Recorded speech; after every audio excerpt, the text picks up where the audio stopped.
За хэрэг би яг өнөөдөр хүүхдтэй хадгаламж эсвэл хөрөнгө оруулалтын данс нэй гэж бодвол дараах зүйлийг хийх байсан.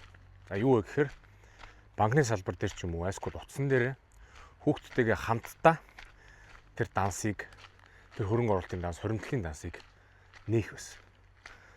За энэ ямар очиртай юм бэ гэхээр эцэг эхчүүд бид нэр ихэнхдээ яадаг гэхээр хүүхдэд хадгаламжийн данс нээгээд хуримтлалын данс нээчихэнгуудаа тэг мөнгө хэрэг болохоор авчдаг.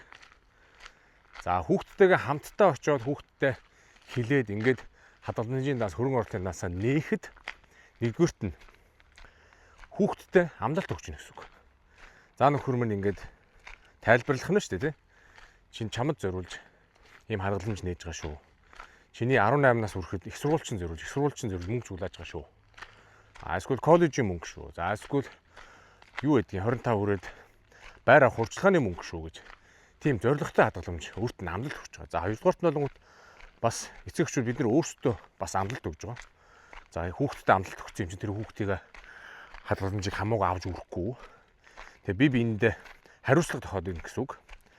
За энэ бол хадгаламжийн буст юм аа. Тэгээ та бүхэн хадгаламж нээхээр бол хүүхэдтэй хадгаламж нээхээр бол хамтдаа нээгээд тэгээд хүүхдтэй тайлбарлаж өгөөд ярилцаад тэгвэл үр дүнтэй шүү. За мэдээж ялах хүүхдэд хадгаламж нээхээр юу хинтээ ярилцах уу те. Тэгэхээр хүүхдэд жоохон том болоод юм ойлгодог болохоор нь хадгаламжийн данс, хөрөнгө оруулалтын дансыг тайлбарлаа. За эн чинь ийм учиртай юм шүү. Тэр хүртэл хадгална те. Тим юм зөрүүлж хадгалж байгаамаа гэж 6 сар болгонд орж мөнгөн дүнгийн танилцуулах ч юм уу, хадгаламжийн дэвтэр дээр мөнгөн дүнгийн хамтдаа ярилцах ч юм уу. Тийм үл аягүй үр дүнтэй шүү.